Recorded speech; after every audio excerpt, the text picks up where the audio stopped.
Y momento para saludar en a buenas horas a José Juan Socas, presidente de SECAPIME, la Confederación Canaria de la Pequeña y Mediana Empresa. ¿Qué tal? ¿Cómo estamos? ¿Qué tal? Buenos días, ¿cómo estamos? Bien, encantado de saludarle y también de charlar sobre las pequeñas y medianas empresas, porque yo creo que nos preocupamos muchísimo siempre, ¿no? Del sector económico, pero parece que la pequeña y mediana empresa siempre tiene que remar contra viento y marea. Y yo no sé si en este 2023 eso también lo están comprobando desde SECAPIME. Por supuesto, yo creo que hay que poner en antecedente a todos los oyentes y los que están viendo el tuit, ¿no? Mm. Yo creo que a la gente hay que hacerle una pequeña reflexión y es que los empresarios no son todos Amancio Ortega ni Florentino Pérez, etcétera, etcétera, ¿no? Es decir, esos son, para que nos hagamos una idea, el 5% del empresariado en España, es decir, grandes empresas. Más del 94,5% aproximadamente en España son pymes. Y dentro de esas pymes tenemos desde autónomos con uno, con dos, tres trabajadores, hasta empresas con 15 o con 20. Ese es el mayor volumen de empresas en España y en Canarias, por supuesto. Por lo tanto, el señor de la tienda de la esquina, ese es un empresario. El que tiene un kiosco de quiniela es un empresario con dos trabajadores, o cuando llegamos ahí hay dos chicas atendiendo, pues eso es ser empresario. Y es verdad que la situación en este 2023, después de una pandemia, después de un año 2022 con unos sobrecostes en energía y en materias primas ocasionados por la guerra de Ucrania, ha hecho que desde el COVID la situación en las pymes sea muy complicada, porque luego al final son los que tienen mayor problema de tesorería, menos avales con los bancos, mayor dificultad a la hora de devolver los créditos ICOs que se dieron, por ejemplo, durante la época de la pandemia, son los que al final más sufren y por lo tanto son los que mayor número de empresas pierden durante los años de crisis. Fíjate que muy importante ese detalle que acabas de dar para empezar, ¿no? Que no todos son Amancio Ortega y que siempre se habla del... Muchos dicen el empresaurio, ¿no? Y la verdad que es un término bastante, digamos, dañino para aquel que se levanta a las 6 de la mañana a levantar una persiana, como bien dices. Por aquí te saludan también, dice hola José Juan. También Maniquita dice yo soy autónoma y tengo un pequeño negocio. Y tienes razón en todo lo que dice José Juan, efectivamente, porque claro, tenemos una visión completamente quizás errónea de lo que es un empresario y de lo difícil que es llevar una empresa, ¿no? Solo el hecho de cuando llegan los trimestrales saber que se te ponen los pelos de punta, ¿no? Por lo que puede ocurrir, yo creo que ya eso ya, vamos, no hay empresario que esté tranquilo, ¿no? Sí, totalmente, Mm, ¿no? Los impuestos, sí. una baja por enfermedad de un trabajador. Pongámonos en ejemplo, un señor que tiene un comercio, que tiene dos turnos, el turno de mañana y el turno de tarde, de lunes a sábado, que es como tradicionalmente se trabaja en un comercio. Pues el hecho de que uno de los dos trabajadores se te ponga enfermo de baja, ya te trastoca totalmente la dinámica de trabajo, los trimestrales, los impuestos, las subidas salariales que vemos, ¿no? Cómo discutimos, vemos cómo los sindicatos hablan de, hombre, ¿cómo es posible que un empresario no pueda asumir una subida del IPC de 2, 3 puntos de diferencia como este año, ¿no? Que se nos fue casi al 6%? Pues por eso, porque son todos, la mayor parte son pequeños empresarios y cualquier subida salarial, cualquier modificación en los convenios laborales puede trastocar las cuentas que ya vienen maltrechas por asumir un poco los sobrecostes. Date Mm, cuenta, por ejemplo, en el sector del comercio, que es una de las patas importantes de SECAPIME, mm, la competitividad tan grande que tenemos en Canarias con el comercio online y que una persona pueda comprar online hasta 150 euros sin pagar ni el DUA de importación ni el IJIC. Eso hace que tú pierdas competitividad cuando tienes un negocio de cercanía, ¿no? Y contra eso hay que estar todos los días pues dándole vueltas a la cabeza para ser más competitivos y más atractivos a las demandas. Las empresas de prestación de servicios, pues lo mismo. Nosotros tenemos también en SECAPIME empresas de limpieza de edificios y de empresas de seguridad, pequeñas empresas de seguridad, y los concursos públicos son como son, los márgenes prácticamente son mínimos. Cuando sube durante un convenio, perdón, cuando se actualizan los convenios laborales, el concurso que tú has ganado no se actualice, por lo claro. tanto está yendo a una merma, cosas que al final hacen que sea cada vez más complicado Mm. todo, ¿no? Sí, por aquí incluso, bueno, pues dicen, ufa, acabamos ahora de hacer el trimestre, o sea que ya Ya saben de lo que hablamos. Y también dicen mediana empresa, pequeña empresa, microempresa o micropymes. Y luego están los que juegan en otras ligas en altas esferas, que son a estos a los que no les afectan nada o prácticamente nada. Pero desde tu punto de vista, ¿se está perdiendo el interés por emprender, por montar una empresa, por las dificultades económicas y por todos estos argumentos que se acaban de poner sobre la mesa?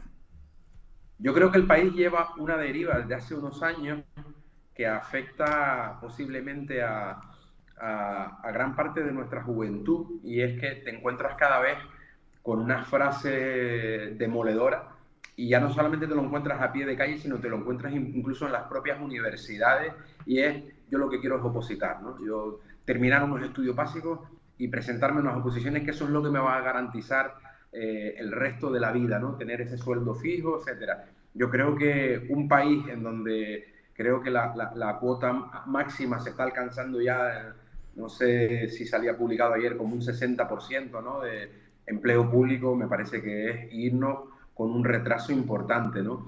Creo que habían unas estadísticas hacia unos pocos años en unas universidades andaluzas donde la inmensidad de los jóvenes universitarios querían ser funcionarios, y en otros países como Estados Unidos la mayor parte quiere ser emprendedores, ¿no? Porque quizás ahí hay una filosofía de emprendimiento distinta, y a mí me causa, y yo lo tenía el otro día un ejemplo yo practico deporte, y uno de los chicos que compite conmigo, 20 años estudiando económica, buenas notas en primero de económica, es decir, que no es algo que le cueste, sino con una facilidad, y sus propios profesores le decían: hombre, esto es una carrera con poca salida, y ahora 3 meses después está opositando a todo lo que se le ponga por delante, ¿no? Es decir, que desde las propias universidades se les dé una visión negativa de lo que es estudiar una carrera, cuando en todas las empresas que más o menos tenemos el que hacer el control financiero, lo que buscamos es alguien, un controller, ¿no?, que nos controle las perras, ¿no?, las pocas perras que tenemos, que les digan desde las propias universidades que bueno, que no hay muchas salidas, etcétera. Me parece que el sistema educativo español falla por algún lado, ¿no? Que todos quieran ser funcionarios, no habla muy bien de nuestro país, y sobre todo teniendo en cuenta que somos un país de servicios, somos un país que queremos industrializarnos mucho más para no depender del exterior, y con la guerra de Ucrania y del COVID se vio cómo dependíamos tanto de fuera, y que gran parte de nuestra juventud lo que quiera es sentarse a opositar solamente. Pues me parece que es un problema que de base que tenemos que ir viéndolo, pues no sé si a nivel educativo, no sé si a nivel económico y fiscal, ayudar precisamente a la iniciativa. Y es verdad, en nuestro país crear una empresa, montar una empresa, es tan burocrático los problemas que se nos plantean, que vemos ejemplos de otros países en donde en un par de horas tienes creada tu sociedad y estás ya en activo. Eso quizás también sea un hándicap importante. Sí, sobre todo luego también a nivel impositivo, que no te estén castigando constantemente, porque eso le quita las ganas a cualquiera. José Juan, ¿qué sectores, digamos, de las pymes canarias se ven más fuertes en la actualidad entonces, viendo este panorama? Bueno, yo creo que la recuperación económica en Canarias pasaba por el turismo, ¿no? Y por lo tanto, las pymes que tienen que ver con el sector del turismo, la hostelería, son las que han vuelto otra vez a primera línea de batalla, en donde vemos cómo se está creando mucho empleo en el sector del comercio, se ha creado nuevamente, o se ha vuelto a recuperar el empleo que tenía que ver con la hostelería. Y es verdad que ahora todo está cambiando, el mundo laboral también tiene unos giros hacia un lado y hacia otro, y vemos como ahora las nuevas tecnologías, todo lo que tiene que ver con esos famosos platós de cine, esa creatividad está viniendo a Canarias con una serie de ventajas fiscales, y estamos viendo cómo se está aumentando sobre todo el tema audiovisual en Canarias, empresas que están radicando, creando su sede, en donde muchos trabajadores trabajan pues en remoto, en online y en teletrabajo, ¿no? Y se está creando esas plataformas de trabajos distintos, de sectores distintos, que se están potenciando y que no son los tradicionales. Quizás ahí estamos viendo unas líneas muy importantes, y para eso vamos a tener que crear puestos nuevos de trabajo, con nuevas formaciones, con una cualificación distinta a la que habíamos visto anteriormente, y en eso precisamente teníamos en Secapime reuniones con la consejera de Economía y Empleo, doña Elena Mañez, en donde la ficha formativa tanto del gobierno como de las empresas privadas tiene que empezar a modificarse por esas nuevas carreras y esas nuevos sectores que se están creando, ¿no? Por aquí abren un debate interesante justo sobre lo que decíamos, ¿no? Esas cargas impositivas y dice Óxido. Dice, España tiene un problema con la carga fiscal en los autónomos. Es normal que alguien que, no sé, tiene pues 600 euros de facturación, ya no te hablo de beneficios, tenga que pagar 230, 240 de cuota. O sea, ¿cómo nos miran desde fuera, desde Europa, cuando ven casos como este? No tiene sentido, ¿no? Yo creo que esa tributación del autónomo es totalmente fuera de lugar, fuera de mercado. No estamos pudiendo, los autónomos pudiendo competir con otros autónomos a nivel europeo. Y lo que tú acabas de decir, que tú tengas una cuota fija indiferentemente de lo que puedas llegar a facturar, en donde hay meses que puedes llegar a facturar lo suficiente como para pagar el autónomo y poco más, a meses en donde prácticamente no te sale a cuenta. Si a eso le sumas los gastos de tener un negocio, el alquiler, los consumibles, el agua, la luz, evidentemente las cuentas no salen. Otros modelos europeos son totalmente diferentes y en eso yo creo que España está a la cola de Europa. No hemos conseguido dar el paso hacia la modernidad en el mundo empresarial. Ahora, tristemente, tenemos un gobierno que parece que hay una rama, de ese gobierno, como es la más a la izquierda, que cree que los empresarios somos todos los malos de la película y que por culpa nuestra el país va mal. Y muchos son trabajadores, lo que acaban de decir algunos de los tertulianos, no, soy un autónomo, al final soy un trabajador, no soy alguien que tiene esa gran multinacional, y por lo tanto con nosotros también se nos tiene que hacer algo diferenciado para potenciar precisamente el empleo privado. Es el que tiene que potenciarse en nuestro país, no podemos seguir tirando del empleo público. Sí, justo por aquí dicen, yo en invierno puedo facturar y ganar algo de dinero, pero en verano es todo para pagar gastos, con lo cual lo comido por lo servido, ¿no? Y como tengas un imprevisto, pues ya se complica la cosa, la verdad. Y también dicen, se diferencia a los autónomos con el IRPF y a las empresas con los impuestos de sociedad. Al 21 de IVA fijo, es tan difícil nivelar la balanza, claro, porque aquí hablamos ya también a nivel nacional, si no me equivoco, este comentario llega de Barcelona, exacto, desde Óxido, con lo cual, bueno, aquí tenemos el IGIC, pero diferencia también, ¿no?, entre el IRPF de los autónomos y el impuesto de sociedades de las empresas.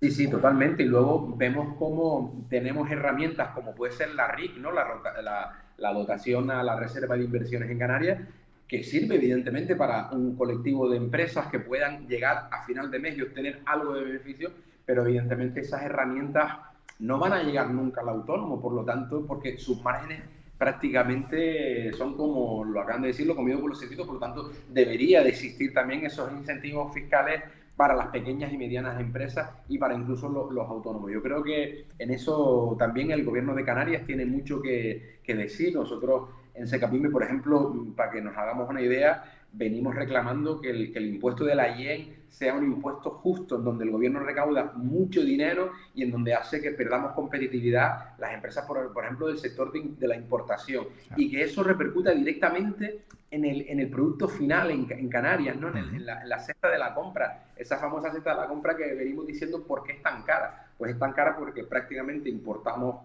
casi todo. No va a haber opciones de ser autosuficientes por muchos motivos, por capacidad geográfica, por capacidad de producción, y todo lo que tenemos que importar, evidentemente, tenemos que tener una importación equilibrada. Hoy en día no lo tenemos récord de recaudación de la IEN, que además eso repercute directamente en que las empresas importadoras, que también son empresas canarias, pierdan competitividad, ¿no? Pues yo creo que es un cúmulo de muchos factores que van haciendo que la imposición fiscal a las empresas sea cada vez más dura, más poco competitiva, ¿no? No sé si dentro de la nueva ley de vivienda, José Juan, hay algún parámetro para los alquileres. Lo digo porque, claro, se está hablando mucho de esta nueva ley y no sé hasta qué punto esto podría afectar a alquileres de empresas, de empresarios, de aquellos que tienen un pequeño negocio, como decíamos, y yo no sé si eso lo han estudiado o hay algo que debamos tener en cuenta, por si acaso. Pues sí, yo creo que hay que estar vigilantes. Nosotros también lo comentábamos. Es verdad que ahora, con el tema este de la nueva ley de vivienda, pensamos que solamente va a ser un tema para las viviendas de familias, ¿no? Y no los locales comerciales, etcétera. Pero es verdad que tenemos que estar vigilantes porque sería una carga más que los pequeños empresarios, por ejemplo, no podríamos soportar más subidas, ¿no? Ya con los gastos corrientes, el incremento de la luz. Ten en cuenta, por ejemplo, nosotros tenemos muchas empresas de importación, de alimentación, y el gasto energético de las cámaras frigoríficas ha disparado tanto los gastos que ha desequilibrado muchísimo las cuentas. Si a eso aumentamos que algunos que estén de alquiler puedan sufrir una nueva ley sobre el suelo, puede ser cada vez más complicado, ¿no? Ahora también tenemos una modificación de la ley laboral, esos contratos fijos discontinuos, que han venido para manipular una serie de datos, y lo decimos claramente. Cuando ahora el gobierno dice que hay menos paro, tiene que ver con los fijos discontinuos y no están contando la verdad. Eso también ha venido para perjudicar gravemente a sectores que tenían empleo de temporalidad. Esto, el sector de los cruceros, por ejemplo, empresas que dedican servicio a los cruceros, tienen una temporalidad, que es que termina la temporada de cruceros y ahora ha pasado a que esos trabajadores sean fijos discontinuos, y eso nos crea al final también una carga adicional a los trabajos, ¿no? Bueno, para no quitarte mucho más tiempo, primero entiendo que, claro, estamos casi al borde de las elecciones de mayo, reuniones constantes con todos los partidos políticos para ver las reclamaciones de SECAPYME, pero ¿en todo este tiempo hay alguno que haya cumplido en el pasado algunas de esas reclamaciones? Uf, esto es una pregunta muy comprometedora, ¿no? Lo Vamos a sé. ver. Quizás los partidos políticos y los propios políticos se curan mucho en salud de ir a escuchar tus reclamaciones. Por supuesto, como tú has dicho, estamos en ese periodo ya de hace 2-3 semanas en donde recibimos a algunos partidos y los vamos a seguir recibiendo de aquí al siguiente mes. Quizás el compromiso firme de ellos de ejecutar acciones concretas nunca lo hacen y nunca lo van a hacer. Siempre te cuentan lo mismo, eso de, bueno, somos sensibles a esta situación.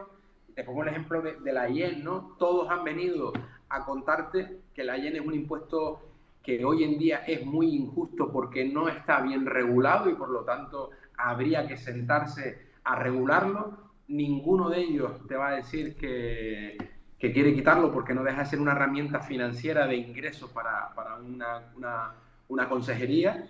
Pero es verdad que luego, cuando han llegado al poder algunos de ellos, esas promesas de nos vamos a sentar a revisar para que sea, sobre todo, un ahí injusto, pues al final no lo han cumplido. ¿Por qué? Pues bueno, por presiones, porque te cuentan que regularlo implica más trabajo burocrático de los técnicos y que la cosa no está como para ahora encima que los funcionarios trabajen algo más, ¿no? Claro. Pues quizás... No sé si he respondido, pero sí, más o menos. Sí, más o menos me queda bastante claro. Sobre todo es complicado sacarle un compromiso real, ¿no? Sobre algo. Te vienen, te dicen que sí, que están en desacuerdo con lo que las políticas que se están llevando, te dicen que están de acuerdo con lo que tú planteas, pero no les vas a sacar jamás un documento que diga, cuando yo llegue voy a realizar este cambio y te lo firmo. ¿Cómo se llama? Esa hoja de ruta que suelen tener, ¿no? Sí, efectivamente. Eso es muy complicado. Bueno, ¿qué va a pasar con la jornada de 4 días? Porque parece que esa ayuda, esa subvención para las pymes canarias que se quieran acoger no ha resultado muy suculenta, ¿no? Por lo menos aquellas asociadas a Asinca en un momento dado parece que no lo acaban de ver. Yo no sé si las pymes canarias están dispuestas a tener jornada de 4 días, aunque venga subvencionado por parte de ayuda, para ver cómo va esto. Vamos a ver, yo lo que voy a decir posiblemente sea políticamente incorrecto, y no sé cómo expresarlo para que los oyentes no lo...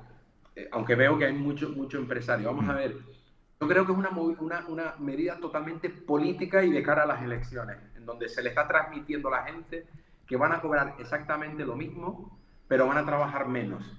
Y que a la empresa, a su empresario, a su empleador, como me gusta a mí a veces decir, no empresario, sino empleador, lo que se le va a hacer es, con dinero público, que podría destinarse para otra cosa, darle un dinero para que ese señor se quede en su casa un día más a la semana y tenga un día más libre.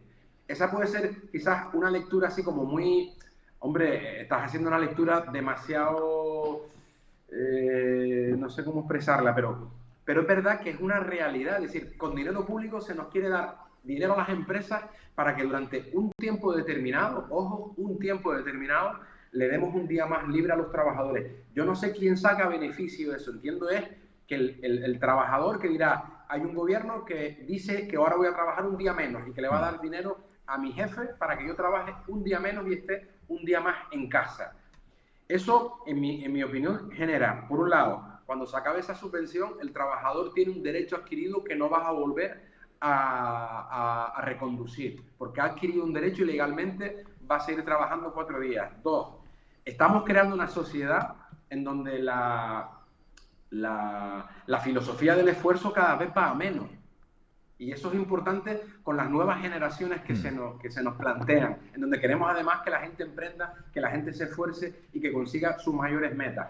Luego vemos que el empresario puede decir, oye, en el sector industrial quizás que es donde único podemos pensar que se puede aplicar, porque en el sector comercio yo no puedo cerrar un día a la semana mi comercio adicional porque le doy libre a mis trabajadores, ni puedo crear empleo y meter más gente a trabajar porque con la subvención que me dan, cuando se me termine, he creado y he consolidado un puesto de trabajo que luego no voy a poder mantener. Entonces, en esos únicos sectores donde podría estar factible la medida, que es en el sector industrial, en donde un trabajador trabaja por una producción, nos planteamos, pues el trabajador en un día menos va a ser capaz de producir lo mismo. ¿Y por qué no lo hace hoy? Y soy más competitivo. Entonces, al final, me parece una medida que es totalmente populista, totalmente enfocada a las elecciones y que puede haber sectores creativos, sectores en donde hay un grupo de trabajadores que muchos de ellos son incluso autónomos, en donde trabajan para empresas creando un contenido, por ejemplo, o fabricando algo desde casa y que la empresa le dice, oiga, hágalo usted en el tiempo que usted crea. Claro. Pero yo no lo veo factible en la mayor parte de los sectores, en la construcción, en el comercio, en el sector servicio, es inviable. Entonces, me parece que estamos volviendo otra vez a crear esos conflictos laborales, es decir, volver otra vez ahora a meterle a los empresarios algo, y afortunadamente no es obligatorio, es un programa piloto y por lo tanto se acoge el que quiera, pero lleva esto laboralmente una deriva complicada, ¿no? Efectivamente. Bueno, por aquí dicen viva lo políticamente incorrecto, o sea que estaban de acuerdo con ese argumento, y también dicen por aquí, la política se fija en los demás países cuando les convienen porque las ideas brillan por su ausencia, pero cuando se acercan las elecciones todos a correr y prometer, y efectivamente pues nos encontramos cosas así. Bueno, para acabar, José Juan, un consejo para todos aquellos que nos están viendo y que tienen su pequeña y mediana empresa, ¿qué hay que tener en cuenta y de qué manera se puede aguantar un poquito más? Yo difícil darles un consejo sobre cómo aguantar a gente que lo lleva pasando ya mal los últimos años. Es complicado. A nivel empresarial, decirles que Secapime es una confederación de pequeña y mediana empresa que ayuda en todo lo que pueda a sus asociados, que la asociación, y desde el punto de vista del presidente de Secapime, el movimiento asociativo empresarial creo que es muy bueno para todos, que crean en ese movimiento asociativo empresarial, porque verse protegidos por una asociación, por una confederación, una federación, creo que es importante. Que sigan luchando, que sigan intentándolo, porque creo que el futuro de España pasa porque seamos cada vez más empresas, más emprendedores, más empleadores, como yo creo que ahora hay que llamarnos, y que ese es el futuro de España. El futuro de España no puede ser una sociedad plagada de funcionarios, porque creo que emprender, y sobre todo el empresario canario es muy valiente, se reinventa continuamente. Creo que hay que seguir luchando hasta que se pueda. Eso es lo único que podría decirle. Bueno, pues yo creo que es un buen mensaje, y agradezco a José Juan Socas, presidente de Secapime, que haya compartido esas reflexiones hoy en A Buenas Horas aquí en Twitch y en streaming, en estos nuevos formatos que también, pues como puedes comprobar, pues tienen muchos seguidores y la verdad que tienen muchas inquietudes. De momento no hemos tenido ningún detractor que haya dicho que no está de acuerdo. No. Que ya es difícil, que ya es difícil, ¿no? A día, pero bueno. Bueno, pues por aquí incluso te dan las gracias José Juan, y yo también reitero ese agradecimiento, y cuando quieras estás invitado a formar parte de este programa. Muchísimas gracias. Gracias, cuídate mucho, un abrazo, hasta luego.